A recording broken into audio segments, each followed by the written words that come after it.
அனைவருக்கும் வணக்கம். இன்னைக்கு ஹிந்தி நியூஸ் பேப்பர்ல என்ன இம்பார்ட்டன்டான நியூஸஸ் இருக்கு அப்படிங்கறத பார்ப்போம்.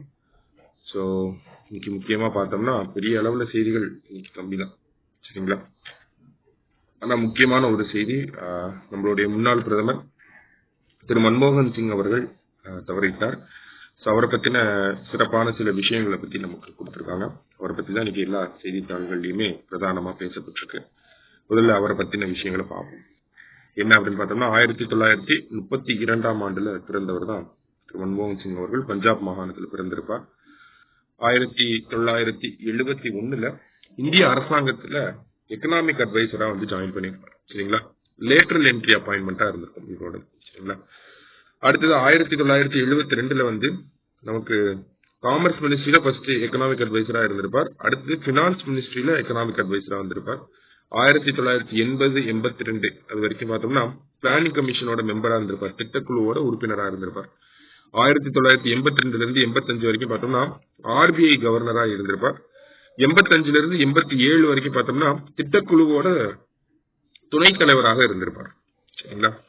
சோ இவர் ஆர்பிஐ கவர்னரா இருந்தப்ப எம்ஜிஆர் அவர்களை சந்திச்ச அந்த ஒரு படத்தை தான் இந்த இடத்துல கொடுத்திருக்காங்க.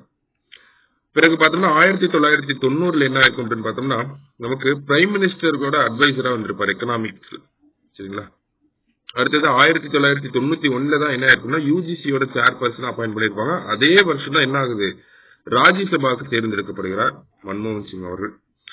1991 தேர்ந்தெடுக்கப்பட்டது மட்டுமல்லாம 95, 2001, 2007, 2013 என பல ஆண்டுகள்ல ராஜ்யசபா உறுப்பினராக இருந்திருக்கிறார். ராஜ்யசபா உறுப்பினராக இருந்து பிரதமராகவும் இருந்திருக்கிறார். 1991 ராஜ்யசபா உறுப்பினரான இவர் நமக்கு நிதியமைச்சராக நியமனம் செஞ்சிருப்பாங்க.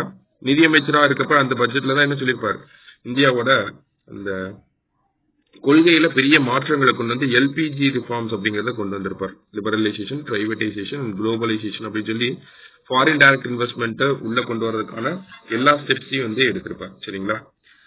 இவரை பத்தின முக்கியமான விஷயங்கள். பின்னர் பார்த்தோம்னா 1991 96 வரைக்கும் பார்த்தோம்னா பினான்ஸ் மினிஸ்டரா இருந்திருப்பார். அடுத்தது 98 2004 வரைக்கும் பார்த்தோம்னா எதிர்கட்சி தலைவராக இருந்திருப்பார் ராஜ்யசபால, சரிங்களா? அடுத்தது 2004 2014 வரைக்கும் நமக்கு பிரதமராக இருந்திருப்பார். பிரதமராக இருந்தப்ப நிறைய திட்டங்கள் குறிப்பா பார்த்தோம் அப்படின்னா நமக்கு 2004 பார்த்தோம்னா பிரதமரான இவரு நமக்கு மகாத்மா காந்தி 100 நாள் வேலை திட்டம் அப்படிங்கறத கொண்டு வந்திருப்பார்.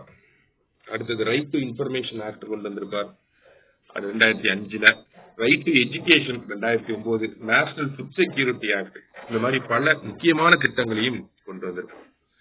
அதே மாதிரி இவர் பிரதமரான 2004 பார்த்தோம்னா பிரதமரான கொஞ்ச நாட்கள்லயே கொஞ்ச மாதங்கள்லயே பார்த்தோம்னா இந்தியாவுல சுனாமி, இந்தியன் ஓசன்ல இருக்கக்கூடிய எல்லா நாடுகளுமே ஏறக்குறைய பாதிக்கப்பட்டுச்சு. 2,50,000க்கும் மேற்பட்ட மக்கள் பாதிக்கப்பட்டிருப்பாங்க.